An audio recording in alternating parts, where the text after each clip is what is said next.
नमस्कार साथियों, जय हिंद जय भारत। स्वागत है आप सभी का ऑल एग्जाम बेस पे। मैं हूं रोहित खेरा। गुड इवनिंग, बहुत बहुत स्वागत है आपका साथियों इस क्लास में।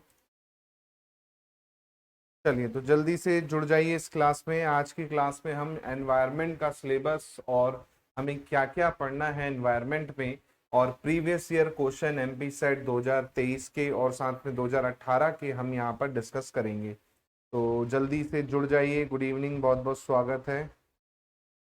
वॉइस क्लियर है सभी को? वीडियो क्लियर है?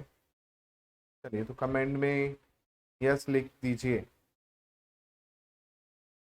नमस्कार समीर कुमार जी। चलिए तो स्टार्ट करते हैं।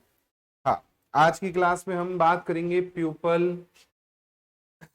9वीं यूनिट है आपकी, 9th यूनिट है। जी हाँ, यूनिट 9 जो कि है आपकी प्यूपल डेवलपमेंट एंड एनवायरनमेंट, जैसे हम कहते हैं हिंदी में लोक विकास और पर्यावरण। जी हाँ, लोक विकास और पर्यावरण, ये वाली यूनिट जो है काफी इंपॉर्टेंट यूनिट है। और क्वेश्चंस भी यहाँ पर आपको अच्छे खासे देखने को मिलते हैं, है ना। और लेवल भी क्वेश्चंस का यहाँ पर काफी अच्छा देखने को मिलेगा आपको एग्जाम में, है ना। गुड इवनिंग ब्रीटी जी, hello. Deepika ji good evening. चलिए स्टार्ट करते हैं।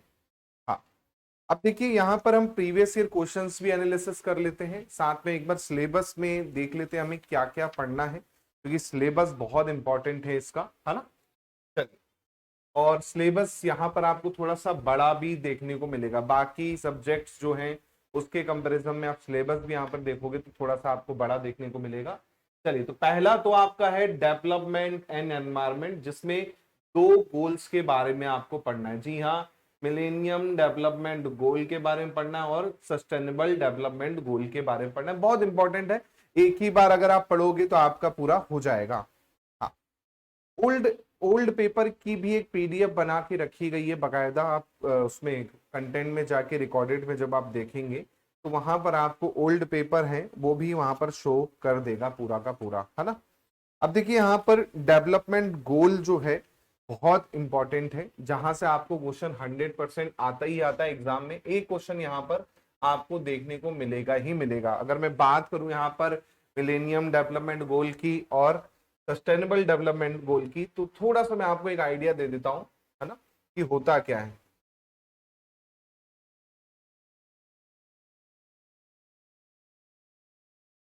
देखिए, मिलेनियम डेवलपमेंट गोल की बात करूं तो इसमें कुछ गोल थे, है ना। कितने गोल हैं मिलेनियम डेवलपमेंट गोल में? 8 गोल हैं यहाँ पर, है ना। अगर आप देखेंगे इनको तो टोटल यहाँ पर 8 गोल जो हैं यहाँ पर आपको देखने को मिलते हैं।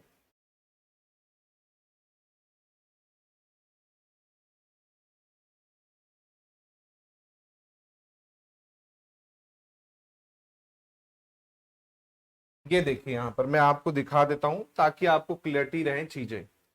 अब जैसे एक क्वेश्चन इसमें मान के चलिए आएगा, है ना। जैसे क्वेश्चन आपको यहाँ पर मिलेनियम डेवलपमेंट गोल पे आ गया, है ना। अब आपको पता है इसमें टोटल गोल कितने हैं? 8 गोल हैं। कौन कौन से गोल हैं इस पे क्वेश्चन आ सकता है। किसके द्वारा आपका शुरू किया गया ये गोल, कहां से शुरुआत हुई इस गोल की, है ना। तो इससे रिलेटेड आप देखोगे तो आपको क्वेश्चन जो हैं देखने को यहाँ पर क्या होंगे, मिल सकते हैं। तो इंपॉर्टेंट चीजें जो आपको करनी है वो मैं आपको बता देता हूं यहाँ पर इस वाली यूनिट में। थोड़ा सा यहाँ पर आपको रटना ज्यादा पड़ेगा, याद करने वाली चीजें ज्यादा हैं, आपको समझना कम, रटना ज्यादा है। जितना ज्यादा आप याद रखोगे उतना ज्यादा आपको क्वेश्चन यहाँ पर क्या होंगे, बनेंगे, है ना। 5 क्वेश्चन फ्रॉम ईच टॉपिक, है ना। ये आप सभी को पता होना चाहिए। ईच टॉपिक से जो भी टॉपिक है, हमारे पास टोटल कितनी यूनिट है हमारे सिलेबस में? टोटल पेपर 1 में 10 यूनिट है ना। 10 यूनिट है। ईच यूनिट से आपको 5 क्वेश्चन मिलेंगे। 5 question from each unit, 5 question from each unit आपको देखने को यहाँ पर मिलने वाले हैं, है ना। तो हर यूनिट से फिक्स है 5 क्वेश्चन, चाहे वो एनवायरनमेंट की हो, चाहे हायर एजुकेशन हो, चाहे डीआई हो, चाहे वो आपकी लॉजिकल रीजनिंग हो, टीचिंग एप्टीट्यूड हो, रिसर्च एप्टीट्यूड हो। अब फिक्स हो चुका है हर यूनिट से आपको क्या है, 5 क्वेश्चन ही देखने को मिलेंगे, इससे ज्यादा नहीं मिलेंगे। पहले क्या होता था, अगर आप 2018 का एमपी सेट का एग्जाम देखेंगे, 2018 का एमपी सेट का देखेंगे, तो यहाँ पर आपको कुछ फिक्स नहीं था। वहां पर आप देखेंगे तो किसी से ज्यादा भी आए हुए हैं क्वेश्चन, कम भी आए हुए हैं। लेकिन जो लास्ट ईयर एमपी सेट का एग्जाम हुआ है 2023 में, है ना, तो फिक्स है, उसमें आपके 5 ही क्वेश्चन आए हैं। और यूजीसी में भी आप देखेंगे 5 ही क्वेश्चन ईच यूनिट से आपको देखने को मिलने वाले हैं, है ना। अब मैं जैसे यहाँ पर गोल की बात करता हूँ, सबसे पहला जो टॉपिक है डेवलपमेंट एंड एनवायरमेंट, तो जिसमें आपका पहला टॉपिक है मिलेनियम डेवलपमेंट गोल। अब मिलेनियम डेवलपमेंट गोल में आपको पता है 8 गोल है जैसे। अब ईच गोल के बारे में आपको पता होना चाहिए कि पहले वाले गोल में क्या है ना। पहले वाले में एक्सट्रीम पुअर्टी और हंगर को मिटाने के लिए कहा है ना, अत्यंत गरीबी और भूख को मिटाने के लिए कहा है। ऐसे ही प्राइमरी एजुकेशन अचीव करने के लिए कहा है। ऐसे ही मैटरनल हेल्थ के लिए उसने कहा है। ऐसे ही आपका क्या है, HIV, एड्स, मलेरिया और बाकी जो डिजीज है उससे लड़ने के लिए कहा है। तो आपको स्टेटमेंट बेस्ड भी क्वेश्चन यहाँ पर क्या होंगे, बना के दे देगा कि इनमें से कौन सा गोल जो है आपका किस में शामिल नहीं है, मिलेनियम डेवलपमेंट गोल में शामिल नहीं है। या फिर उल्टा भी हो सकता है कि इनमें से कौन सा गोल जो है मिलेनियम डेवलपमेंट के गोल है। तो आपको पता है इसमें टोटल 8 गोल हैं और 8 के 8 आपको पता है। ऐसे ही आपका क्या आएगा, ऐसे ही अगर आप देखेंगे यहाँ पर तो सस्टेनेबल डेवलपमेंट गोल आपको देखने को मिलेगा, है ना। जैसे आपका मिलेनियम डेवलपमेंट गोल है, वैसे ही आपका सस्टेनेबल डेवलपमेंट गोल आपको देखने को मिलेगा, जिसमें टोटल आपको कितने गोल देखने को मिलते हैं, 17 गोल देखने को मिलते हैं, है ना। जिसमें आपको यहाँ पर 17 गोल देखने को मिलेंगे, 17 गोल यहाँ पर आपको देखने को मिलेंगे, है ना। 17 गोल में भी आपको पता होना चाहिए कि क्या क्या चीजें इसमें आ सकती हैं। जैसे अगर आप देखेंगे कि नो पॉवर्टी पहला गोल है, कोई भी गरीब ना रहे, है ना। जीरो हंगर हो, है ना। ऐसे गुड हेल्थ हो, ऐसे ही क्वालिटी एजुकेशन हो, है ना। तो इसमें ये क्वेश्चंस आपको गोल पे आधारित भी डायरेक्ट पूछे जा सकते हैं।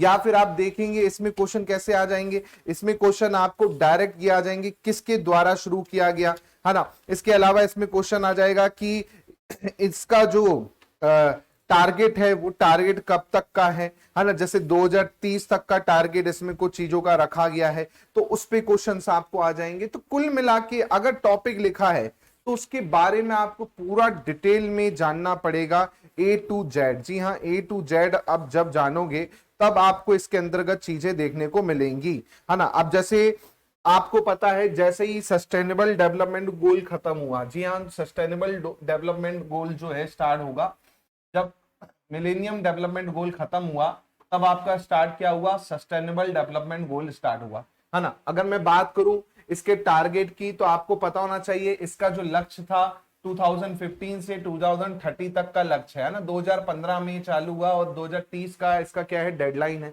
ऐसे ही आप किस पे आ जाइए, ऐसे ही आप आ जाइए सस्टेनेबल डेवलपमेंट गोल के जगह मिलेनियम डेवलपमेंट गोल पे। तो इसका जो लक्ष्य था वो क्या था, 2000 से स्टार्ट हुआ था, 2015 में ये एंड हुआ।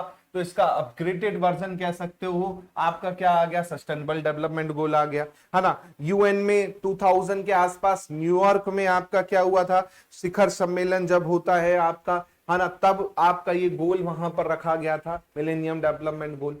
तो इस तरह के क्वेश्चंस आप देखेंगे, आपको क्या है एग्जाम में देखने को मिल जाएंगे कि कब इसको रखा गया था, है ना, कब इसकी डेडलाइन है, इसके बाद कौन सा गोल चालू हुआ, गोल कौन कौन से हैं। तो आपको पूरा डिटेल में पढ़ना होगा। जैसे इसमें 17 गोल हैं, तो 17 के 17 आपको याद होने चाहिए, क्योंकि इससे डायरेक्ट क्वेश्चंस आपको मिल जाएगा कि इनमें से कौन सा गोल नहीं है या इनमें से कौन सा गोल है। तो ऐसे क्वेश्चंस भी आपको क्या होंगे, देखने को मिल जाएंगे, है ना। अब जैसे इसमें आपको अलग अलग गोल दे रखा है, इस पे क्वेश्चन भी आपको मिलना ही मिलना है। मतलब एक क्वेश्चन, ये जो टॉपिक है इससे आपको कंफर्म आना ही आना है। तो यहां पर अगर आप क्या पढ़ लेते हैं, पहला वाला टॉपिक पढ़ लेते हैं मिलेनियम डेवलपमेंट गोल और सस्टेनेबल डेवलपमेंट गोल, तो यहां से आपको एक क्वेश्चन आपको देखने को मिलेगा। फिर अगला आता है anthropogenic activity and their impact on environment. जी हाँ, हिंदी में कहते हैं न जातीय क्रियाकलाप और पर्यावरण पे उसके प्रभाव। तो भाई किस तरह से हम क्या करते हैं, हमारे एनवायरनमेंट को हानि पहुंचाते हैं, वो यहाँ पर देखना है कि भाई एनवायरनमेंट के कारण, जैसे हमने कोई ऐसी एक्टिविटी की, उसके कारण क्या होगा, एनवायरनमेंट पे प्रभाव पड़ेगा। फॉर एग्जांपल जैसे मैंने कहा ग्लोबल वार्मिंग, है ना। अब ग्लोबल वार्मिंग का कारण क्या है, हम ही तो है, तो वही यहाँ पर आपको सेकेंड यूनिट में भी पढ़ना है। जैसे बहुत सारी चीजें हैं, एक दो चीजें नहीं है, बहुत सारी चीजें इसके अंतर्गत आएंगी, जैसे जनसंख्या वृद्धि, है ना। जनसंख्या वृद्धि यानी पॉपुलेशन पॉपुलेशन इंक्रीज जैसे हो रही है, तो ये भी एक कारण है जिससे आपका एनवायरनमेंट क्या होगा, आपको देखने को मिलेगा चेंजेस, है ना। ऐसे ही आप देखेंगे, आप एनर्जी सेक्टर में काम कर रहे हैं, लेकिन आप ऐसी एनर्जी सेक्टर में काम कर रहे हैं जहां पर क्या हो रही है चीजें, जहां पर एनवायरनमेंट वो हो रहा है, तो वो सब एक्टिविटी जो आएंगी उससे रिलेटेड क्वेश्चंस आपको यहाँ पर आएंगे। फिर आपका अगला टॉपिक आता है एनवायरनमेंट इशू वाला, जहां पर लोकल, रीजनल, ग्लोबल लेवल पे अलग अलग पॉल्यूशन के बारे में बात होगा। अब यहां से 100% आपको देखोगे दोस्तों क्वेश्चन मिलेंगे पॉल्यूशन पे, 100% क्वेश्चन आपको देखने को मिलेंगे। और कौन कौन से पॉल्यूशन, जैसे लिखा है, जैसे आपको लिखा है वाटर पॉल्यूशन, है ना, soil pollution, noise pollution, waste management जो होगा, है ना, ऐसे क्लाइमेट चेंज के कारण क्या इफेक्ट पड़ता है, ये पूरा आपको पढ़ना है। फॉर एग्जाम्पल, जैसे मैं आपको एयर पॉल्यूशन पे क्वेश्चन बता दूं कैसे आ सकता है। एयर पॉल्यूशन मान के चलिए, हवा से होने वाला पॉल्यूशन, वायु प्रदूषण पे क्वेश्चन आ गया। अब इसमें क्वेश्चन आपको आ जाएगा कि भाई वायु प्रदूषण में जो मुख्य स्रोत होते हैं, प्राइमरी एयर पॉल्यूटेंट हैं, वो कौन कौन से हैं, है ना। प्राइमरी एयर पॉल्यूटेंट यानी प्राथमिक प्रदूषक पूछ लेगा, प्राइमरी एयर पॉल्यूटेंट, है ना, ये पूछ लेगा। या फिर आपको पूछ लेगा सेकेंडरी एयर पॉल्यूटेंट क्या होते हैं, जैसे क्वेश्चन आया था आपके यूजीसी नेट में, स्मोक, स्मोक पे क्वेश्चन आ गया था। स्मोक क्या है, स्मोक आपका सेकेंडरी एयर पॉल्यूटेंट है ना। प्राइमरी में कौन कौन से आएंगे, प्राइमरी में कार्बन डाइऑक्साइड हो जाएगी, हाइड्रोकार्बन्स हो गए, है ना, इसके अलावा आपका सल्फर ऑक्साइड हो गई, है ना, आपका लीड हो गया। ऐसे ही आप देखेंगे आपका क्या है, सेकेंडरी में आपको पूछ लेगा सेकेंडरी एयर पॉल्यूटेंट कौन सा है, द्वितीयक पॉल्यूशन कौन सा है, तो स्मोक है। अब स्मोक पे काफी क्वेश्चन आते हैं, जैसे एक क्वेश्चन आया था लंदन स्मोक क्या है, लंदन स्मोक पे क्वेश्चन आ गया था। लंदन स्मोक क्या है, लंदन स्मोक, लंदन शहर में बहुत समय से ये जो स्मोक है प्रभावित है, इसलिए उसका नाम ही आपका क्या है, लंदन स्मोक हो गया। जिसमें आप देखेंगे सल्फर डाइऑक्साइड जो होता है उसका कोहरा बनता है ठंड के टाइम पे। कोहरा तो आपने बनते देखा है अपने शहरों में, लेकिन वहां पर आप देखेंगे तो सल्फर डाइऑक्साइड SO2 का कोहरा बनता है वहां पर।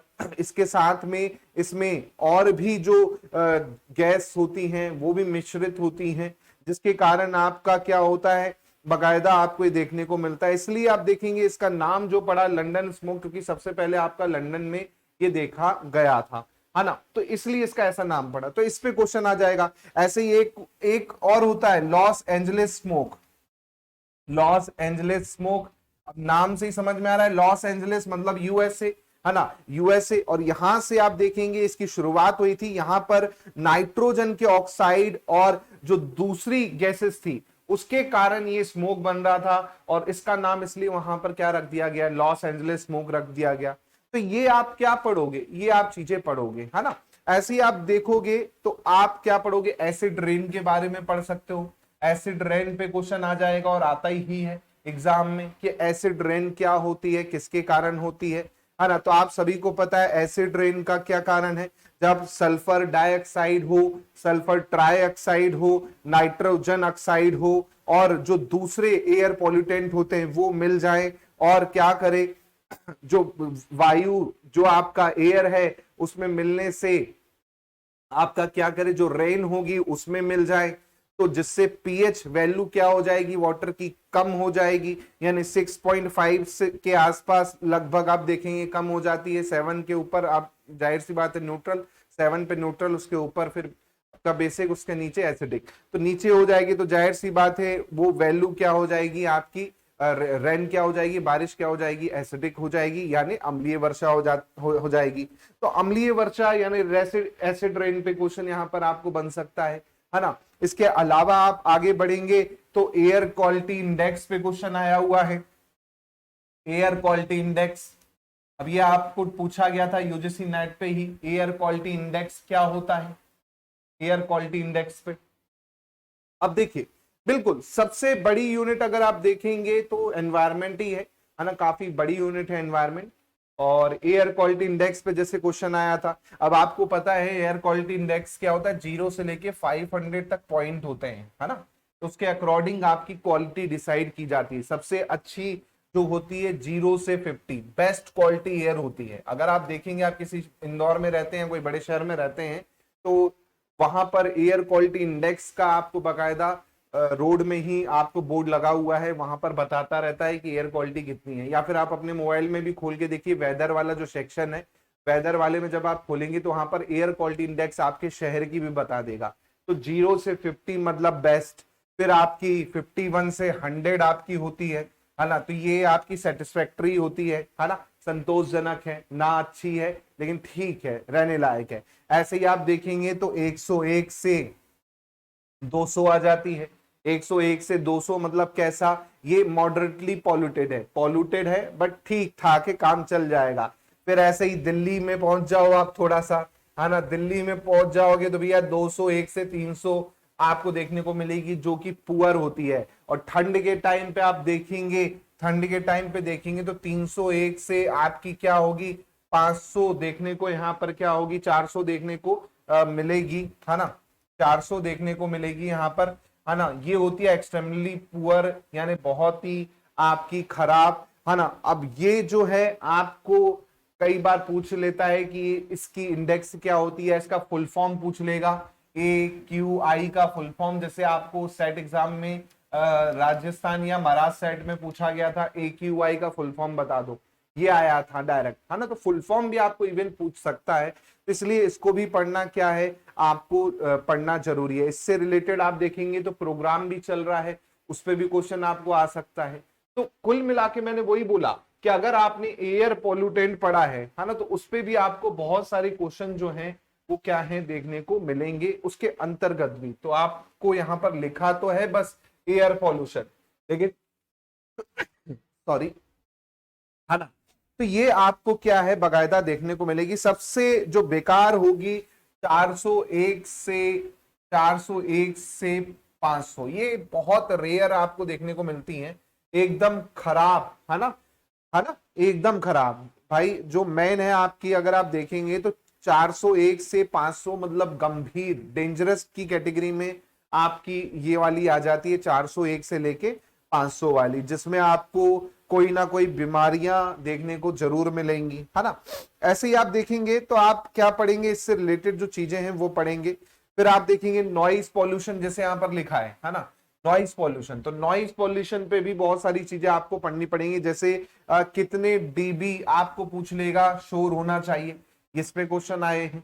कि औद्योगिक क्षेत्र है तो कितनी लिमिट प्रिस्क्राइब की गई है आपकी ध्वनि के लिए, है ना, साउंड के लिए, है ना। रात के समय क्या डीबी प्रिस्क्राइब किया गया, अगर मान के चलिए शांत परिक्षेत्र है, यानी आपका साइलेंट जोन है ना, जैसे आपका कहीं हॉस्पिटल है ना, स्कूल है, हाई कोर्ट है, साइलेंट जोन में आते हैं, तो वहां की प्रिस्क्राइब लिमिट है। सुबह के टाइम पे 50 डीबी होता है और रात के टाइम पे 40 डीबी होता है। तो ये आपको पता होना चाहिए। इसमें भी आप देखेंगे डायरेक्ट क्वेश्चन से यहाँ पर क्या होंगे देखने को मिल सकते हैं, है ना। ऐसे ही आप देखेंगे आगे आएंगे तो वेस्ट वेस्ट जो आपका होता है ना, उस पे क्वेश्चंस आपको आ सकता है, खासकर अलग अलग वेस्ट पे। इसके अलावा आप देखेंगे तो यहाँ पर बीमारियों पे क्वेश्चंस जो है आपको आएंगे, खासकर वाटर पॉल्यूशन पे। कि वाटर पॉल्यूशन में आपको पता है अलग अलग मेटल्स के कारण कुछ कुछ आपको क्या हो सकती है, बीमारियां हो जाती हैं, डिजीज हो जाते हैं। उन डिजीज से रिलेटेड क्वेश्चंस आपको क्या है एग्जाम में देखने को मिलते हैं। जैसे आपको क्वेश्चन आता है कि पारा, जी हाँ, पारा से क्या हो जाता है ना, मरकरी से पूछ लेगा आपको कौन सी बीमारी होती है। तो आपको पता है मिन माता करके जो है, मिन माता जो है ये आपको देखने को मिलता है ना, खासकर कहां पर, जापान में आपको देखने को मिलता है। इससे क्या आपका इफेक्ट होता है, तो जो आपका नर्वस सिस्टम है, जी हाँ, तंत्रिका तंत्र है, नर्वस सिस्टम है, वो आपका क्या होता है, इस पे प्रभावित होता है। तो ये आपको क्वेश्चन इस तरह का आ जाएगा। या फिर आपको मान के चलिए क्वेश्चन आ गया कि फ्लोराइड से क्या आपको होता है, फ्लोराइड से क्या होता है। तो फ्लोराइड से आपको पता है जो आपका फ्लेरोसिस रोग हो गया, या फिर आपकी जो बोन्स हो गई वो आपकी वीक होती जाती है फ्लोराइड के कारण, है ना। ऐसे ही आपको क्वेश्चन आया हुआ था आर्सेनिक पे, क्वेश्चन आया है कि आर्सेनिक अगर आपका हो जाता है तो आर्सेनिक से क्या होता है। तो आर्सेनिक का भी आपको पता है आर्सेनिक से क्या होता है, कैंसर आपको देखने को मिलता है ना। कैंसर के अलावा ब्लैक फुट जिसे हम कहते हैं वो भी आपको देखने को मिलता है, black foot disease, black foot रोग आपको देखने को मिलता है। तो ये क्वेश्चंस आपको वाटर पॉल्यूशन पे 100% एग्जाम में देखने को मिलते हैं, डिजीज वाले, और इससे रिलेटेड पूछ लेता है कि कहां पर आपका होता है, वो आपको देखने को मिलेगा, है ना। इसके बाद आप देखेंगे यहाँ पर सॉइल पॉल्यूशन। तो सॉइल पॉल्यूशन में सॉइल की क्वालिटी कैसी होती है, एसिडिक होती है या बेसिक होती है, इस पे क्वेश्चन आपको आ सकते हैं, है ना। सॉइल को कैसे इफेक्ट पड़ता है, जैसे आपको पता है, मान के चलिए आपका रेडियो एक्टिविटी पॉल्यूशन यहाँ पर हो गया सॉइल में, कहीं पर आपका क्या हुआ, बम गिरा दिया गया था या कोई रेडियो एक्टिविटी हुई थी, तो उसके कारण आप देखेंगे सॉइल पे बहुत ज्यादा इफेक्ट पड़ता है, क्योंकि उसमें यूरेनियम 235 हो या फिर आपका प्लूटोनियम हो, जब इनका परमाणु विखंडन होता है तो उस कारण भी आप देखेंगे बहुत सारी चीजें जो होती हैं वो आपकी होती हैं। तो जब आप न्यूक्लियर एक्टिविटी पढ़ोगे, रेडियो एक्टिविटी पढ़ोगे, वो भी आपको यहां पर देखने को मिलेगी। ऐसे ही आप देखेंगे तो सॉलिड वेस्ट यहां पर आ जाता है, लिक्विड, बायोमेडिकल, हजार्डस और इलेक्ट्रॉनिक। तो सॉलिड वेस्ट मतलब आपका पता ही है आपको, है ना।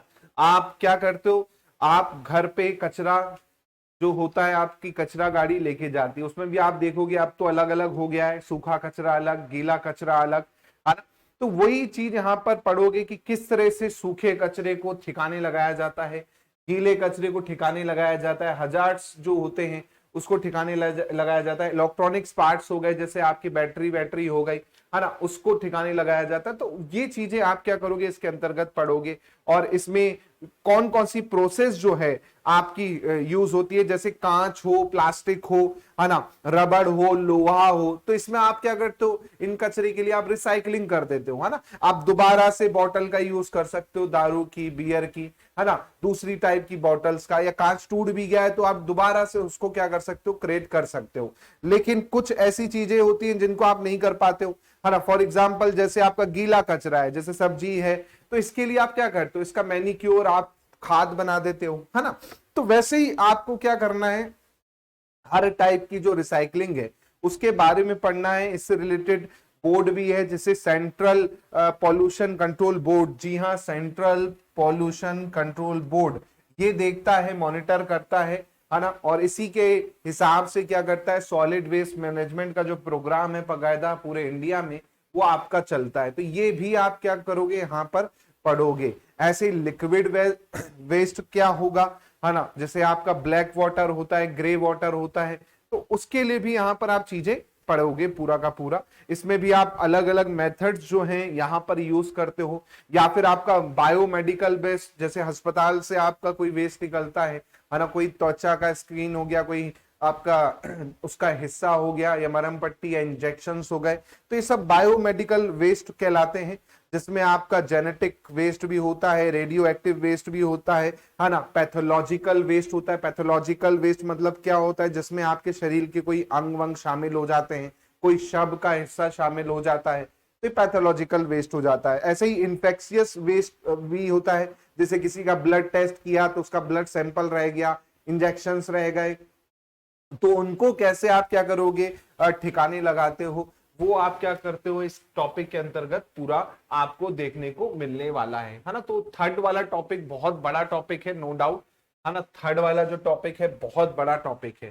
फिर यहाँ पर ह्यूमन पे क्या इफेक्ट पड़ेगा, तो जैसे जैसे आप चीजें पढ़ोगे उसी में आप क्या करोगे, वही चीजें साथ में पढ़ते जाते हो। जैसे मैंने अभी बताया वाटर पॉल्यूशन में आपने पढ़ा कि ये मरकरी है, मरकरी से कौन सा डिजीज होता है, तो ये आप पढ़ोगे वहां पर, तो उसका इंपैक्ट भी वहीं पर, जो भी पॉल्यूशन पढ़ोगे तो साथ में उसी के आप क्या करते जाओगे, वहां पर पढ़ते जाओगे, है ना। इसके बाद यहाँ पर एनर्जी आता है, ये बहुत इंपॉर्टेंट है ना। इस पे आपको हो सकता है करंट अफेयर पे बेस्ड क्वेश्चन पूछे, जैसे लास्ट ईयर भी करंट अफेयर पे बेस्ड क्वेश्चन यहाँ पर पूछ लिया था उसने, है ना, नेचुरल एनर्जी रिसोर्स में। अब उसमें सोलर, विंड, सॉइल, आपका हाइड्रो, जियोथर्मल, बायोमास, न्यूक्लियर और फॉरेस्ट है।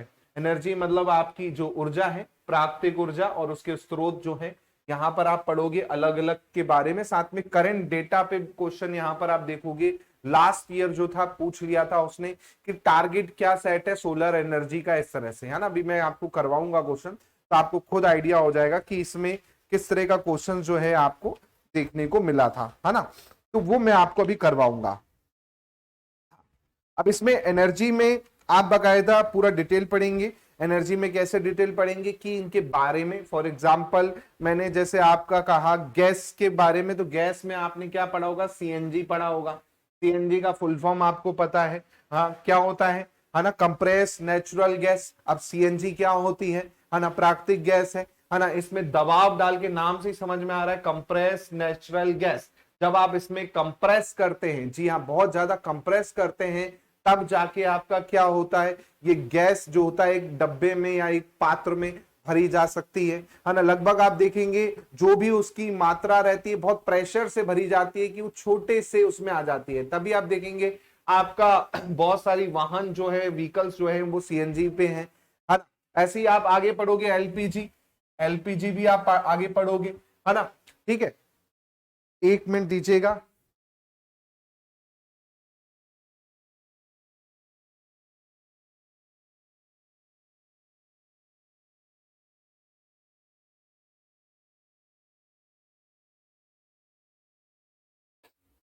चलिए, हाँ ना, तो इसमें मैंने बताया ना जैसे गैस के बारे में, तो गैस के बारे में पढ़ोगे। ऐसे ही आप देखोगे न्यूक्लियर एनर्जी, न्यूक्लियर एनर्जी पे क्वेश्चन आ जाएगा, है ना, कि न्यूक्लियर एनर्जी परमाणु ऊर्जा क्या होती, क्योंकि इस पे रिलेटेड आपको क्या आ सकते हैं, न्यूक्लियर एनर्जी पे आपको पूछ लेगा, न्यूक्लियर एनर्जी से रिलेटेड प्लांट आपको पूछ लेगा।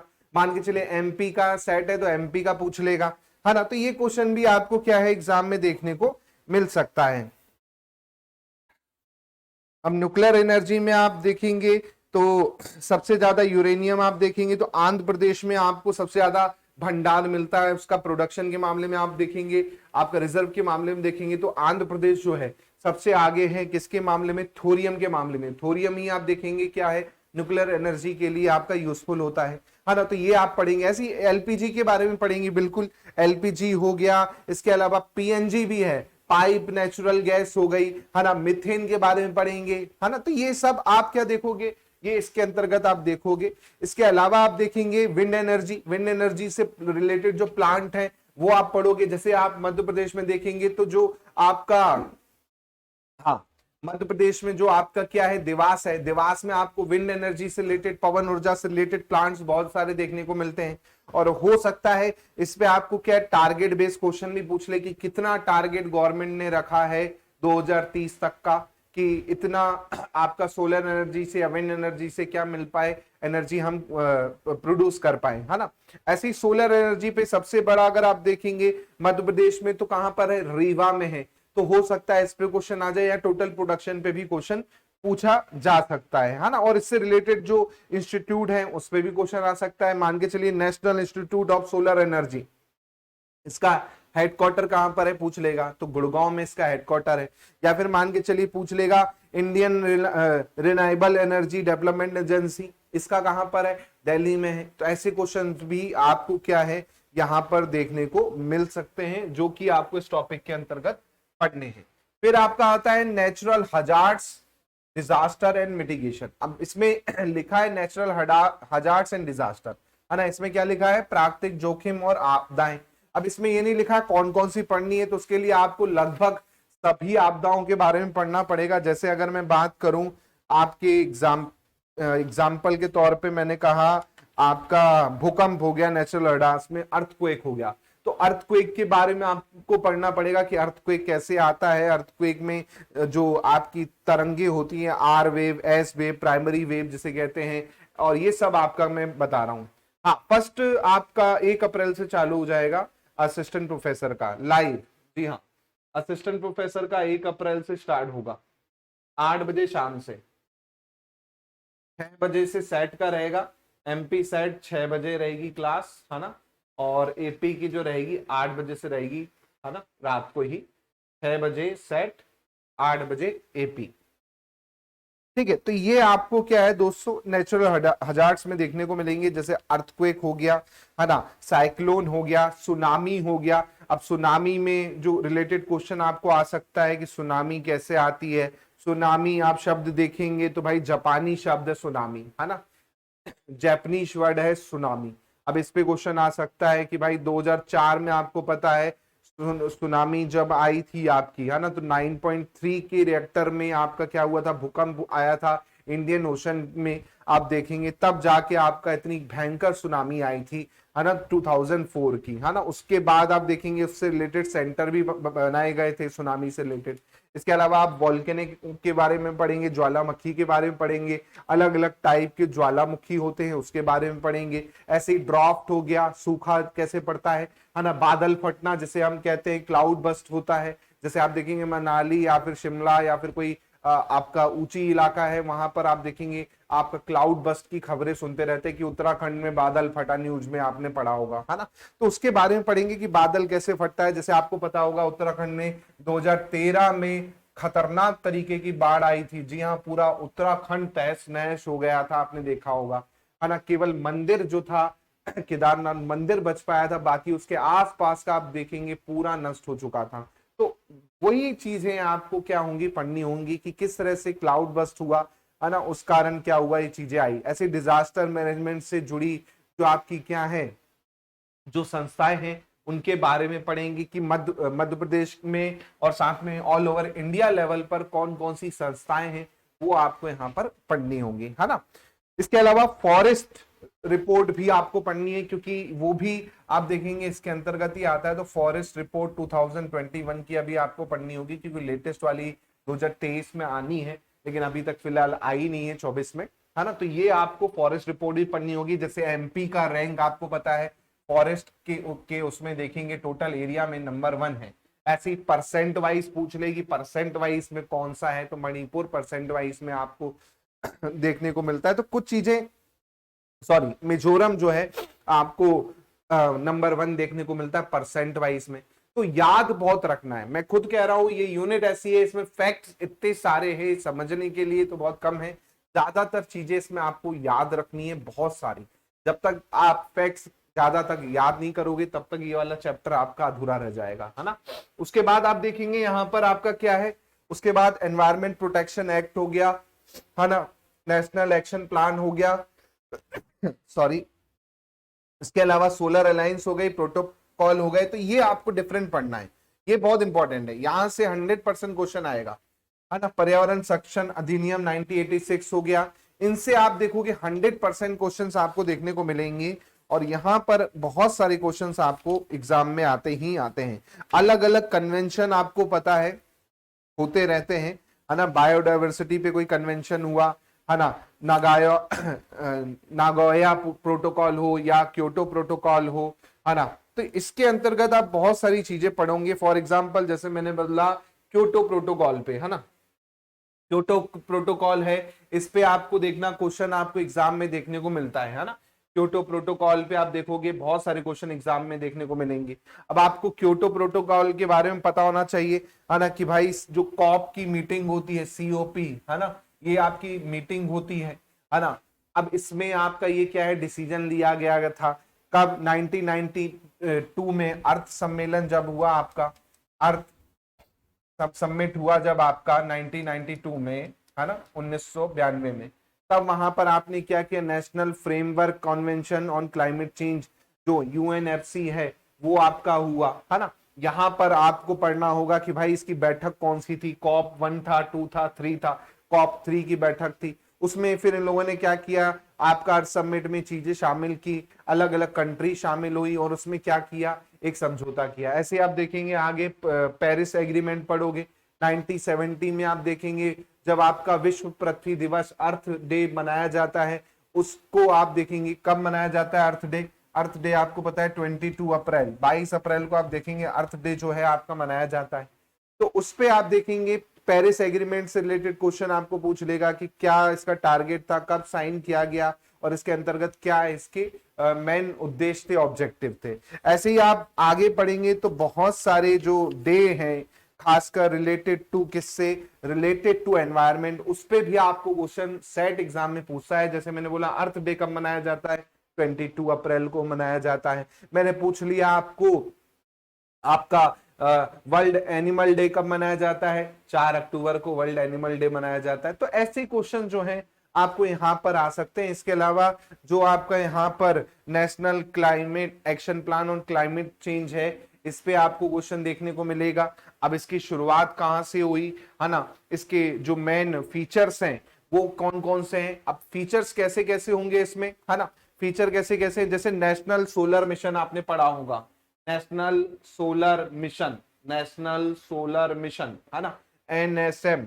अब इस पे क्वेश्चन आ जाएगा कि भाई नेशनल सोलर मिशन पे पॉलिसी कब लाई गई थी, 2010 में ये आपका लाया गया था नेशनल सोलर मिशन। अब इसमें क्या कहा गया था, इसमें कहा गया था 2022 तक, 2022 तक आपका क्या है 20 गीगा वॉट जो है आपका क्या किया जाएगा, आपका प्रोड्यूस किया जाएगा। अब ये किया गया, फिर 2015 में चेंज कर दिया टारगेट और बोला 100 गीगावाट कर दिया जाएगा, आपका गीगावाट जनरेट किया जाएगा किसके अंतर्गत, सोलर मिशन के अंतर्गत। तो ये आप देखोगे आपका देखने को मिला था, है ना। इसके अंदर आप देखोगे नेशनल जो action plan on climate change है ना, तो इसके अंदर बहुत सारे छोटे छोटे मिशन है। जैसे मैंने बोला नेशनल वाटर मिशन, है ना, नेशनल वाटर मिशन ये आपका था, है ना। नेशनल वाटर मिशन कब हुआ था आपका, नेशनल वाटर मिशन अगर आप देखेंगे तो आपका 2011 में, जिसमें आपका जो वाटर कंजर्वेशन है, जल संरक्षण है, साथ में आपको जो नदी बेसिन का वो है उसको लेके आपका काम था। तो ये टारगेट भी पूछ सकता है इसके अंतर्गत, है ना। ऐसे ही आप देखेंगे एनवायरमेंट प्रोटेक्शन एक्ट जो है उस पे क्वेश्चन आ जाएगा कि इसमें कितने चैप्टर होते हैं, इसमें क्या धाराएं होती हैं, क्योंकि आपको पता है 1984 में भोपाल गैस कांड सभी को पता होगा, जी हाँ भोपाल गैस कांड हुआ था। उसके बाद आप देखेंगे तो 1986 में आपका ये एनवायरमेंट प्रोटेक्शन एक्ट लेके आया गया था, क्योंकि आपका जब तक कोई गलती नहीं होती है तब तक हम ऐसे ही चलते हैं, जिस दिन कोई कांड हो जाता है उसी दिन हम क्या करते हैं, चीजों को लागू करते हैं। तो वही चीज हमारे साथ हुई थी 1984 में जब भोपाल गैस कांड हुआ, उसके बाद ही ये 1986 में आप देखेंगे ये आपका क्या है लाया गया था। तो ये चीजें आप देखेंगे एनवायरमेंट से होने वाली हानियां हो गई, उसमें कौन कौन सी चीजें शामिल हैं, ये सब आप देखेंगे पूरा इसके अंतर्गत जो है आपको देखने को मिलता है। ऐसे ही आप इंटरनेशनल सोलर अलायंस देखेंगे, इसमें क्वेश्चन भी आया हुआ है ना, यूजीसी नेट में इंटरनेशनल सोलर अलायंस, जी हाँ इसका हेडक्वार्टर पूछ लेगा कि इंटरनेशनल सोलर अलायंस जो है इसका हेडक्वार्टर कहां पर है, क्वेश्चन आया हुआ है ना। तो आपको पता है इसका हेडक्वार्टर आपका कहाँ है, हमारे इंडिया में ही है ना। ठीक है, तो इस पे भी आप देखेंगे क्वेश्चन जो है आपको देखने को मिलेगा, गुड़गांव में इसका आपको पता है इंटरनेशनल सोलर अलायंस का हेडक्वार्टर है। तो इस पे भी आप देखोगे क्वेश्चंस आपको क्या है एग्जाम में देखने को मिलेंगे। तो ये पूरा टॉपिक आप देखेंगे बहुत बड़ा सब्जेक्ट है आपका, जो एनवायरमेंट है बहुत बड़ा है, जी हाँ छोटा मोटा नहीं है, बहुत बड़ा है। ठीक है, तो इसको बहुत अच्छे से करना है। चलिए तो अब बात करते हैं क्वेश्चंस की जो लास्ट ईयर पूछे गए थे और किस तरह के क्वेश्चंस आए थे वो हम डिस्कस कर लेते हैं। सिलेबस हमने डिस्कस कर लिया है यहाँ पर, और आपको डेट तो पता है ना एग्जाम की, एमपी सेट का एग्जाम कब है, एमपी सेट एग्जाम आपको पता होना चाहिए। हाँ कब दे रखी है डेट, 15 दिसंबर, जी हाँ 15 दिसंबर को एग्जाम डेट दे रखी है। तो काफी टाइम है आप लोगों के लिए, लेकिन आप टारगेट लेके चलिए कि यूजीसी नेट ही क्वालिफाई हो जाए।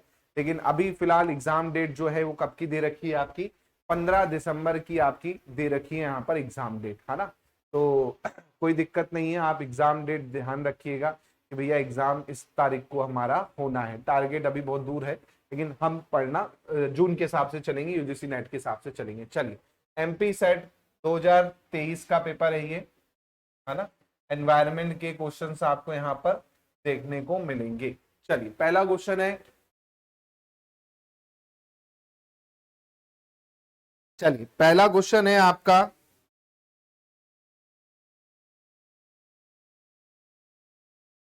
हाँ,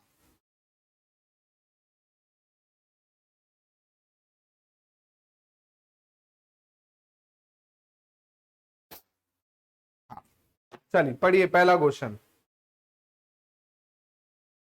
पहला क्वेश्चन बोल रहा है कि वर्ष 2010 से 2020 के बीच में औसत वार्षिक वन क्षेत्र की निवल वृद्धि के संबंध में देश का वैश्विक स्तर पर कौन सा स्थान है?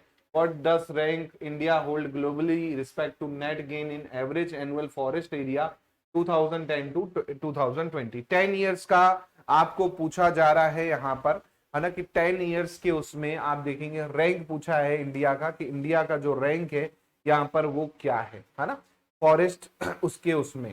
चलिए बताइए, पढ़ा है इसके बारे में, याद रखिए डायरेक्ट, है ना। इंडिया का अगर आप देखेंगे किसके उसमें, टोटल वृद्धि के केस में, है ना, तो थर्ड रैंक, जी हाँ, तीसरा रैंक इंडिया का यहाँ पर आपको देखने को मिल रहा है।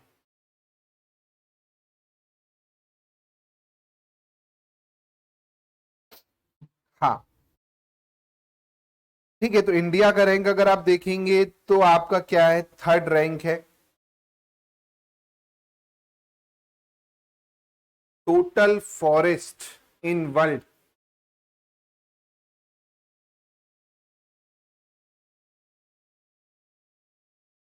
हाँ। अब इसमें हो सकता है आपको ये भी पूछ ले कि सबसे ज्यादा फॉरेस्ट कहां पर है, तो आपको पता है पूरे वर्ल्ड में सबसे ज्यादा फॉरेस्ट आपको कहां देखने को मिलेगा, रशिया। रशिया में सबसे ज्यादा फॉरेस्ट है आपका वो है। इसके बाद आप देखेंगे तो फिर फॉरेस्ट सबसे ज्यादा आपको देखने को मिलेगा ब्राजील में। फिर आप देखेंगे तो आपका कहां मिलेगा सबसे ज्यादा फॉरेस्ट, वो मिलेगा आपको कनाडा में। फिर आप देखेंगे तो आपको मिलेगा यूएसए में। ये कुछ 4 लोगों का मैं नाम बता रहा हूं, है ना, फॉरेस्ट के मामले में अगर आप वर्ल्ड वाइड कवर देखेंगे, है ना, टोटल फॉरेस्ट के उसमें, तो आपका ये है। और इंडिया का रैंक अगर वैसे देखोगे टोटल फॉरेस्ट के उसमें, तो इंडिया का रैंक है 10वें नंबर पे आता है टोटल फॉरेस्ट कवर के मामले में भारत, है ना। तो ये क्वेश्चन भी हो सकता है आपको पूछ ले कि भाई सबसे ज्यादा फॉरेस्ट कौन सी कंट्री का है, तो रशिया में सबसे ज्यादा फॉरेस्ट आप देखेंगे आपको देखने को मिलेगा, है ना। तो ऐसे क्वेश्चन भी आपको क्या है देखने को मिल सकते हैं एग्जाम में, ठीक है। तो ये भी थोड़ा सा ध्यान रखिएगा। आगे देखिएगा, हाँ चलिए आगे देखिए। बोला जा रहा है केंद्रीय विद्युत प्राधिकरण, है ना, यानी सेंट्रल इलेक्ट्रिसिटी अथॉरिटी 2029-2030 के लिए कुल कंट्रीब्यूशन जो आपका सौर ऊर्जा और पवन ऊर्जा के लिए बोला है कि होगा, यानी आपका solar energy and wind energy के लिए टोटल जो प्रोजेक्टेड इंस्टॉल कैपेसिटी है 2029-30 के लिए टारगेट, वो क्या है। अब इसके लिए आपने क्या पढ़ना पड़ेगा, इसके लिए जो सीईए की रिपोर्ट आई थी, जी हाँ, सीईए की रिपोर्ट आई थी, अगर वो पढ़ी होगी, है ना, और ये कहां पे मिलेगी, जब आप क्या पढ़ोगे, इकोनॉमिक सर्वे पढ़ोगे। इकोनॉमिक सर्वे जब आप पढ़ोगे तब इसमें आपको क्या है देखने को मिलेगा, है ना। तो वहां पर पता चलेगा कि इसके बारे में क्या रखा गया। तो ये टफ क्वेश्चन था, नो डाउट, ये बहुत कम ही आप पढ़ोगे। करंट अफेयर जब आप पढ़ोगे तब आपको ये क्वेश्चन जो है आपको देखने को मिल सकता था, है ना। तो यहां पर आपको डायरेक्ट याद रखने वाला क्वेश्चन था ये, है ना। ये याद रखना, जो टारगेट था वो आप था 51.41% के आसपास, है ना, 51 पॉइंट सॉरी 51.41% के आसपास ये टारगेट जो था ये रखा गया था, है ना। तो ये भी आप थोड़ा सा ध्यान रखिएगा, इस पे भी आपको क्या है क्वेश्चन जो है देखने को मिल सकता है एग्जाम में।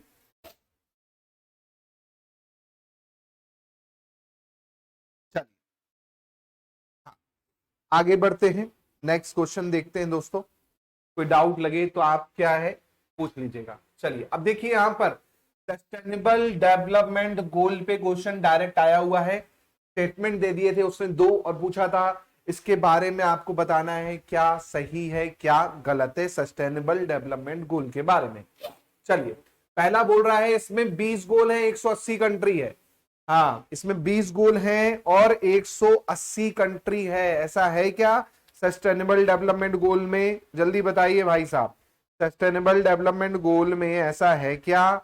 बिल्कुल ऐसा नहीं है। अगर आप पढ़ेंगे सस्टेनेबल डेवलपमेंट गोल में तो आपका 17 गोल है। कितने गोल हैं? 17 गोल हैं टोटल, है ना। अभी मैंने थोड़ी देर पहले आपको इमेज दिखाई थी, है ना। जैसे आप देख पाएंगे, यहां से मैं इमेज दिखा देता हूं, ये देखिए, ये है सस्टेनेबल डेवलपमेंट गोल। टोटल कितने गोल हैं? 17 गोल है, 17 गोल है बस, है ना। तो पहला पॉइंट वहीं पर क्या हो जाता है आपका, खत्म हो जाता है। दूसरा पॉइंट बोल रहा है न्यूयॉर्क में इसे अडॉप्ट किया था 2015 में, तो ये बिल्कुल सही है, न्यूयॉर्क में इसे अडॉप्ट किया था 2015 में। सेकेंड वाला यहाँ पर क्या है, करेक्ट है। डी ऑप्शन यहाँ पर क्या हो जाएगा, आंसर हो जाएगा। डी ऑप्शन यहाँ पर क्या हो जाएगा, आपका आंसर हो जाएगा। तो मैंने क्या कहा, क्वेश्चन देखो डायरेक्ट आपका सस्टेनेबल डेवलपमेंट गोल पे आया हुआ है, और कुछ भी नहीं है ऐसा कि आपका अलग हो, है ना, कुछ भी नहीं है ऐसा जो आपका अलग हो, है ना। चलिए अगला क्वेश्चन देखिएगा। नेक्स्ट क्वेश्चन है कि which of the following is not cover under environment protection act. अब एनवायरमेंट प्रोटेक्शन एक्ट में क्या नहीं आता, ये आपको बताना है। इसके लिए आपने क्या पढ़ा हो, एनवायरमेंट प्रोटेक्शन एक्ट पूरा पढ़ा हो तो आप क्या करोगे, आंसर कर पाओगे, वरना नहीं कर पाओगे। तो एनवायरमेंट प्रोटेक्शन एक्ट अगर आपने पढ़ा है तो ये आप आंसर कर पाओगे। देखिए कौन सा नहीं आएगा ये पूछा जा रहा है। हाँ, अब आप बोल रहे हो इको सेंसिटिव जोन बिल्कुल एनवायरमेंट के अंतर्गत आता है, वेटलैंड भी आता है, कोस्टल रेगुलेशन जोन भी आता है, लेकिन क्या नहीं आता एनवायरमेंट प्रोटेक्शन एक्ट के अंतर्गत, जू एंड पार्क। जी हाँ, चिड़ियाघर और जो पार्क हैं ये एनवायरमेंट प्रोटेक्शन एक्ट के अंतर्गत नहीं आते, है ना। अगर आप देखेंगे वाइल्ड लाइफ प्रोटेक्शन एक्ट जब आप पढ़ेंगे तो उसमें आपका जू और नेशनल पार्क हो गए, वाइल्ड लाइफ सेंचुरी है, वहां पर आपको देखने को मिलेगी क्या, जू के बारे में या एनवायरमेंट आपका नेशनल पार्क हो गए या फिर आपका वाइल्ड लाइफ सेंचुरी हो गई, वो आपका वाइल्ड लाइफ प्रोटेक्शन एक्ट में 1972 का जो है उसमें आपको देखने को मिलता है, ना कि एनवायरमेंट प्रोटेक्शन एक्ट में आपको देखने को मिलता है। ठीक है, आगे बढ़ते हैं। अगला क्वेश्चन है जैव विविधता पर कन्वेंशन सीबीडी के संबंध में आपके विचार क्या है। बायोलॉजिकल डाइवर्सिटी, जी हाँ, कन्वेंशन ऑन बायोलॉजिकल डाइवर्सिटी। अब इसके बारे में आपने पढ़ा है बायोलॉजिकल डाइवर्सिटी के बारे में, तो ये क्वेश्चन जो है आप कर पाओगे, वरना भूल जाओ, टाटा बाय बाय कर दो इस क्वेश्चन को, है ना। अब कन्वेंशन ऑन बायोडाइवर्सिटी जिसे हम आपका क्या है, रियो सम्मेलन या अर्थ सम्मेलन के नाम से जानते हैं, आपको पता है 1992 में ये आपका कहां पे हुआ था, रियो डी जेनेरियो में आपका जब क्या हुआ, आपका अर्थ समिट हो रहा था, है ना, तब आपका ये हुआ था, है ना। तो यहां पर अगर आप देखेंगे तो यहां पर पहला पॉइंट क्या है, फोर्स में कब आया, बिल्कुल फोर्स में 1993 में आया। सम्मेलन कब हुआ था, 1992 में हुआ था, है ना। इसके बाद आपको बोला इंडिया ने पार्टिसिपेट किया था, बिल्कुल इंडिया ने पार्टिसिपेट किया था। अब बोल रहा है इंडिया ने पार्टिसिपेट किया था तो जाहिर सी बात है 1996 में तो शामिल नहीं हुआ था, बिल्कुल यहां पर क्या हो जाएगा, रॉन्ग हो जाएगा यहां पर ये। इसके बाद आप देखेंगे तो इंटरनेशनल बायोडाइवर्सिटी डे जो है 22 जून को बोल रहा है, 22 जून को मनाया जाता है क्या, चेक करो, 22 जून को मनाया जाता है क्या। अगर आप देखोगे तो 22 जून को आपका इंटरनेशनल बायोडाइवर्सिटी डे बोल रहा है, ये मनाया जाता है, ऐसा है क्या, चेक कर लीजिए भाई साहब जल्दी से।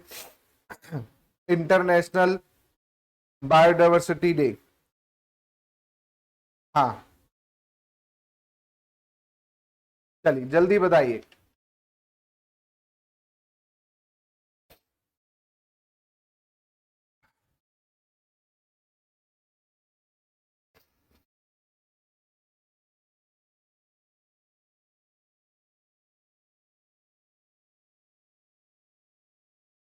International biodiversity day,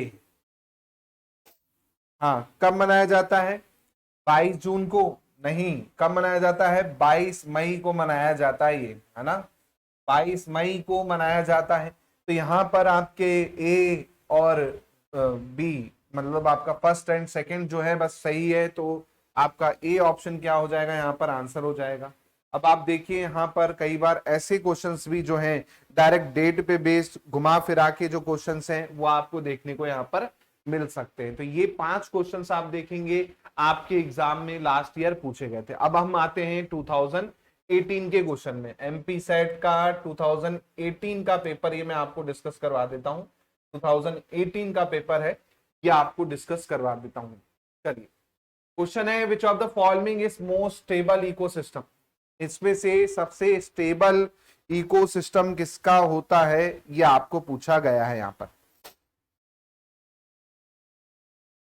which of the following is most stable ecosystem, सबसे स्टेबल इकोसिस्टम किसका होता है, ये आपको पूछा गया। ऑप्शन में ओशन है, डेजर्ट है, फॉरेस्ट है, माउंटेन है। तो सबसे स्टेबल आप देखोगे तो आपका स्टेबल हमेशा रहता है ओशन, महासागर। महासागर हमेशा आपका क्या है, स्टेबल देखने को मिलेगा। क्यों मिलेगा, क्योंकि नेचुरल लिक्विड नेचर होता है इसका, सलाइन खारा पानी आपका रहता है, जिसके कारण आप देखेंगे इसका जो नेचर है वो कैसा रहेगा, हमेशा स्टेबल देखने को मिलेगा, है ना, ड्यू टू सलाइन नेचर। तो जो ओशन है इसी कारण आप देखेंगे वो काफी स्टेबल आपको देखने को मिलेगा, है ना।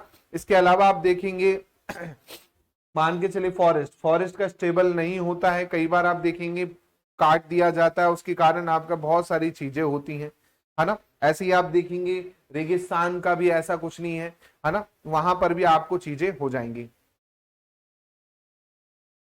1 तारीख से डिटेल में चालू हो जाएंगी क्लासेस, अभी केवल सिलेबस डिस्कशन चल रहा है ना। 1 तारीख से ही क्लास चालू होगी टॉपिक वाइज, है ना। टॉपिक वाइज जो क्लास होगी वो 1 अप्रैल से स्टार्ट होगी, है ना।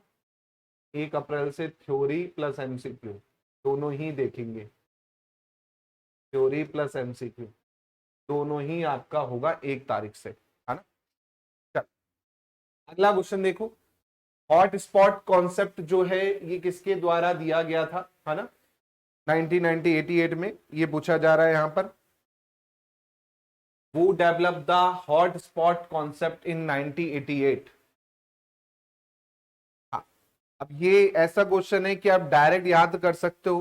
हॉट स्पॉट कॉन्सेप्ट जो आप देखेंगे ये डायरेक्ट किसके द्वारा दिया गया, ये डायरेक्ट दिया गया था नॉर्मन मेयर के द्वारा, है ना। अब ये जब पढ़ोगे आप, है ना, तो आप डायरेक्ट ही इसको पढ़ोगे, है ना। बायोडाइवर्सिटी के हॉटस्पॉट्स आपने पढ़े होंगे, है ना, तो उसमें आप ये चीजें क्या करोगे, पढ़ोगे। तो कई बार आपको कुछ चीजें एनवायरनमेंट में रटनी भी होंगी, है ना, बिना रटे आपको यहाँ पर चीजें देखने को नहीं मिलेंगी, है ना।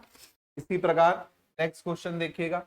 अगला क्वेश्चन है which of the following gases contribute the green house gas. अब देखो ग्रीन हाउस गैस पे आपको क्वेश्चन आया है कि ग्रीन हाउस गैस में कौन सी गैस कंट्रीब्यूट करती है और कौन सी ग्रीन हाउस गैस होती है ना। ग्रीन हाउस गैसेस, हाँ। असिस्टेंट प्रोफेसर का एग्जाम का डेट भी आ चुका है, मैं आपको बता देता हूं। 9 जून को फर्स्ट वाला एग्जाम होगा, उसके बाद 4 अगस्त को आपका 8 या 4 अगस्त को आपका एग्जाम होगा। एक बार चेक कर लेना, अगस्त में ही है दूसरा वाला भी, अगर आप देखेंगे मैं एक बार देख लेता हूं दूसरा वाला जो है डेट।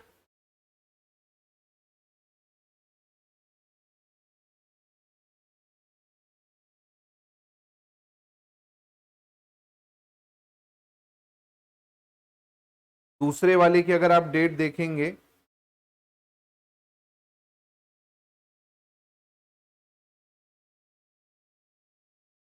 4 अगस्त, है ना। दूसरे वाले की 4 अगस्त है और तीसरा वाला 17 नवंबर। ये आपका जो है असिस्टेंट प्रोफेसर की एग्जाम डेट है ना। और 2025 में भी न्यू असिस्टेंट प्रोफेसर की आएगी जिसके लिए सेट करवाया जा रहा है ना। तो आप टारगेट लेके चलिएगा, आप जो क्वालिफाई नहीं है अभी तक फिलहाल, तो 2025 में आप क्या करिएगा, टारगेट कीजिएगा। क्योंकि अभी वाले का तो एग्जाम डेट आ चुका है 9 जून, 4 अगस्त और 17 नवंबर। सब्जेक्ट वाइज मैंने वीडियो बना रखी है यूट्यूब पे, वो देख लीजिएगा आप, तो आपको और क्लियर हो जाएंगी चीजें, ठीक है। अब यहाँ पर इसने ग्रीन हाउस गैसेस पूछा है, कौन कौन सी गैस जो है ग्रीन हाउस गैस है यहाँ पर, तो आपको पता होना चाहिए पूरी लिस्ट जो है। 5 मेन गैस आपकी होती है, कौन कौन सी, कार्बन डाइऑक्साइड हो गई, है ना, CO2 जिसे हम कहते हैं, मेथेन हो गई, CH4, है ना। इसके बाद आप देखेंगे तो नाइट्रस ऑक्साइड हो गई आपकी, है ना। इसके अलावा आप देखेंगे वाटर वेपर हो गया। तो ये आपकी जो है, आपकी मेन जो है आपकी 5 आपकी क्या है इंपॉर्टेंट वो होती है, है ना। तो यहां पर अगर आप देखेंगे ऑप्शन, यहां पर अगर आप ऑप्शन देखेंगे तो कौन सा ऑप्शन हो जाएगा, हाँ, कौन सा ऑप्शन हो जाएगा। तो यहां पर आप देखेंगे कार्बन डाइऑक्साइड और मेथेन, ये मेन यहां पर आपकी क्या है गैसेस है। डी ऑप्शन यहां पर आपका आंसर हो जाएगा। चलिए अगला है, अभी क्वेश्चन आया था अबाउट रेडियो एक्टिव पॉल्यूशन। जी हाँ, रेडियो एक्टिव पॉल्यूशन से करेक्ट पूछ रहा है, कौन सा है रेडियो एक्टिव पॉल्यूशन के बारे में। चलिए, रेडियो एक्टिव पॉल्यूशन की बात हो रही है, इसमें से रेडियो एक्टिव पॉल्यूशन में कौन सा जो सही है, रेडियो एक्टिव पॉल्यूशन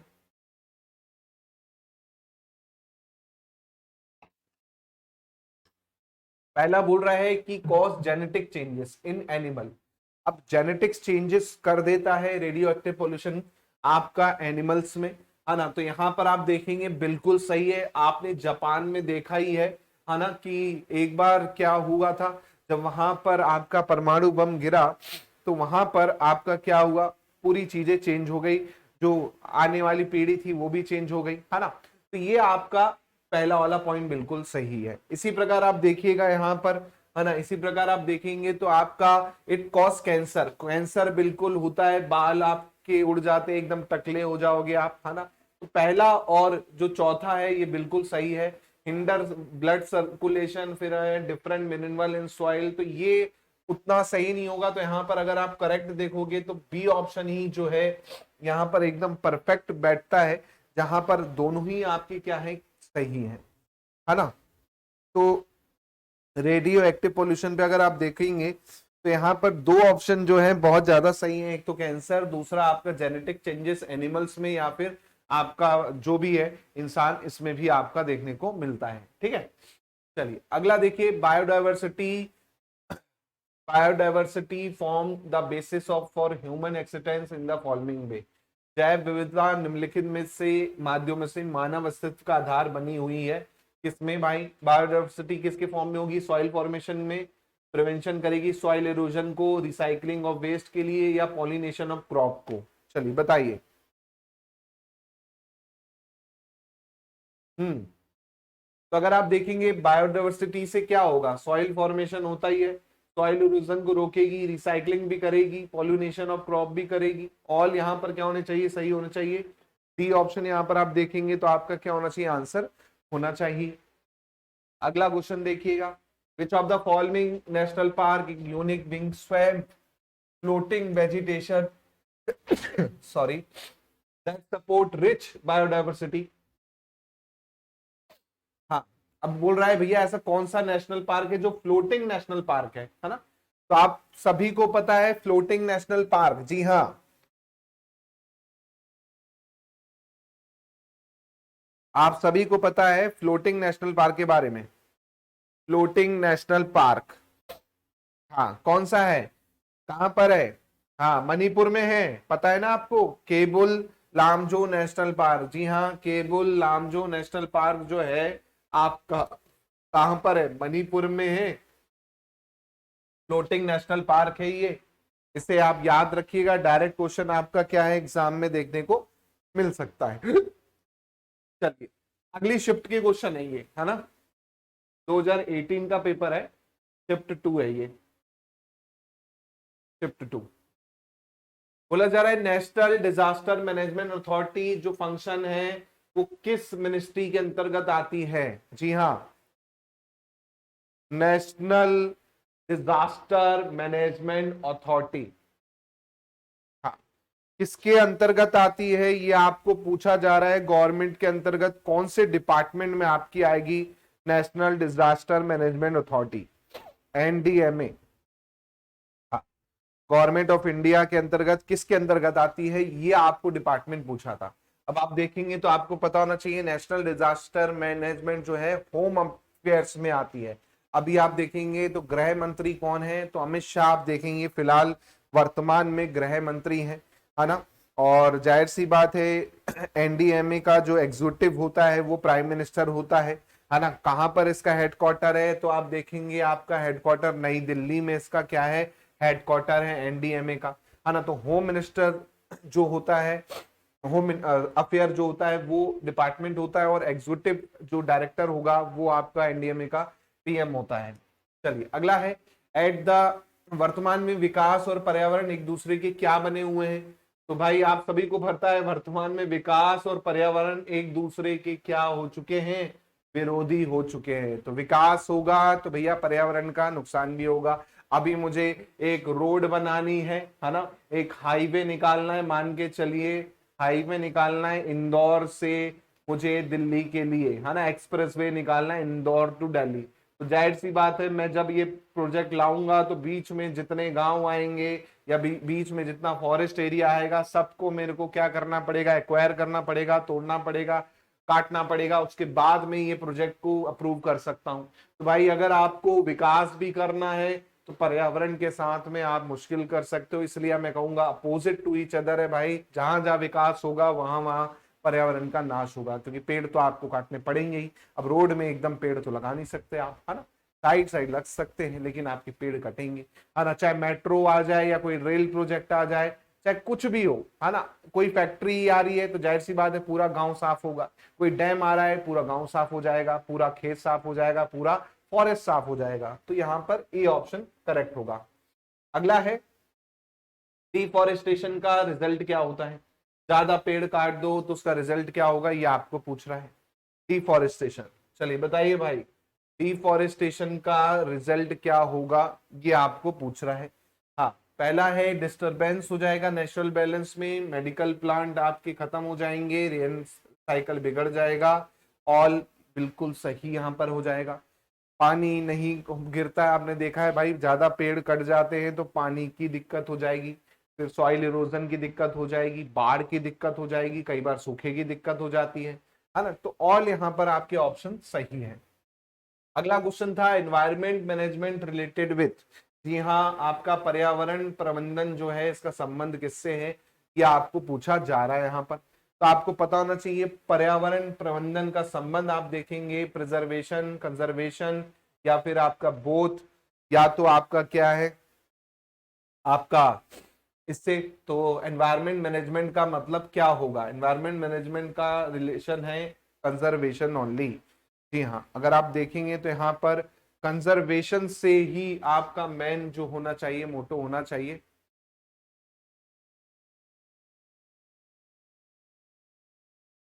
हाँ, कंजर्वेशन से ही रिलेटेड होना चाहिए, क्योंकि पर्यावरण प्रबंधन किससे रिलेटेड होगा, कंजर्वेशन संरक्षण से संबंधित होगा। ठीक है, नहीं बोथ होना चाहिए, सॉरी बोथ होगा, बोथ, माफी चाहूंगा, बोथ होना चाहिए।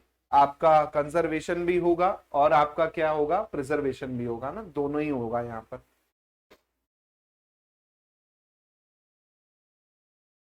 चलिए, दोनों होना चाहिए यहाँ पर।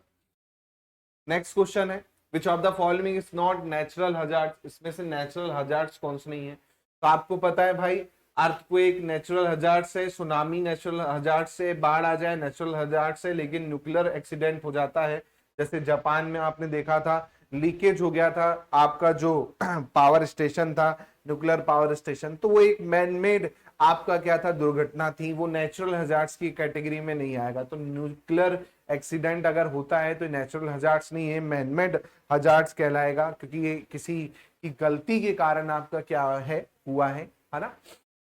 नेक्स्ट क्वेश्चन आया था, अब देखिए यहाँ पर क्या है, sustainable development is critical to well being of human society. पहला बोल रहा है कि सतत विकास मानव समाज के कल्याण के लिए आवश्यक होता है।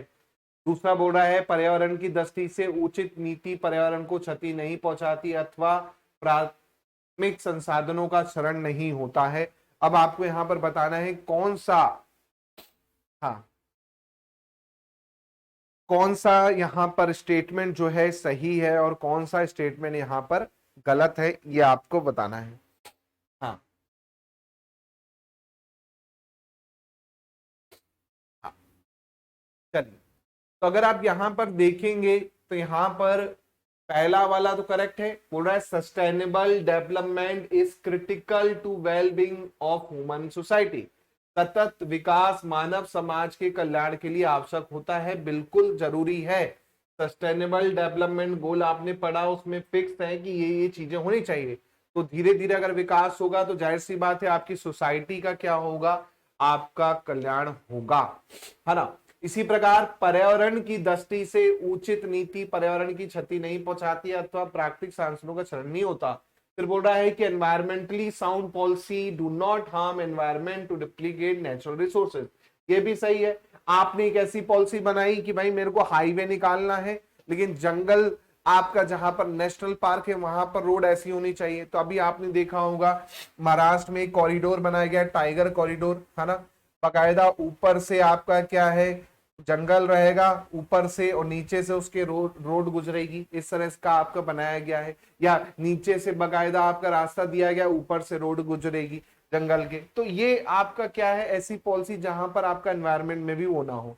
तो यहाँ पर दोनों ही करेक्ट है, लेकिन करेक्ट एक्सप्लेनेशन नहीं है, क्योंकि ये अलग पॉइंट है और ये अलग पॉइंट है। इसलिए यहाँ पर बी ऑप्शन देखोगे तो आपका क्या हो जाएगा, ज्यादा सही लगेगा। बी ऑप्शन यहाँ पर करेक्ट होना चाहिए। अगला देखिएगा, इकोसिस्टम के बारे में आपको पूछ रहा है, स्टेटमेंट क्या सही होगा, इकोसिस्टम के बारे में कौन सा स्टेटमेंट सही होगा ये आपको बताना है। अब बोल रहा है ecosystem compromise both biotic and abiotic component, है ना। तो इकोसिस्टम में आपको पता ही है कि भाई बायोटिक अबायोटिक दोनों ही होते हैं, है ना। परिस्थितिकी तंत्र में जैवीय अजैवीय दोनों ही होते हैं, है ना। दूसरा बोल रहा है solar radiation is main driving force of ecosystem. बिल्कुल भैया, सूर्य ऊर्जा जो है, सन से जो रेडिएशन आता है वही तो जीवन का कारण है ना। सूर्य विकिरण ही आप देखेंगे परिस्थिति तंत्र के संचालन का प्रमुख स्रोत है। अगर सूरज नहीं होता तो आज की डेट में यहाँ पर लाइफ संभव हो पाती क्या, नहीं हो पाती। दूसरा भी बिल्कुल सही है। तीसरा बोल रहा है इकोसिस्टम इज क्लोज सिस्टम, ये गलत हो जाएगा।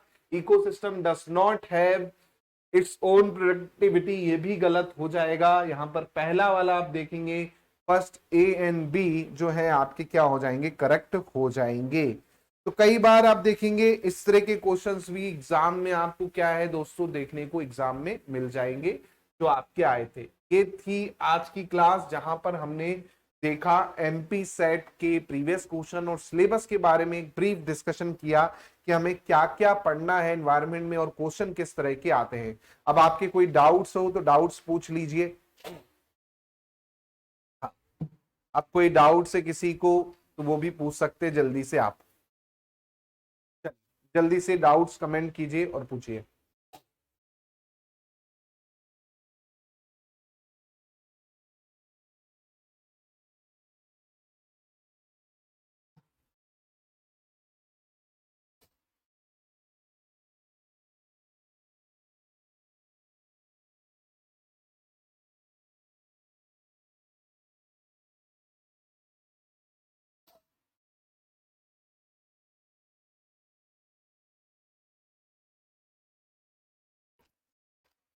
चलिए, कोई डाउट किसी को?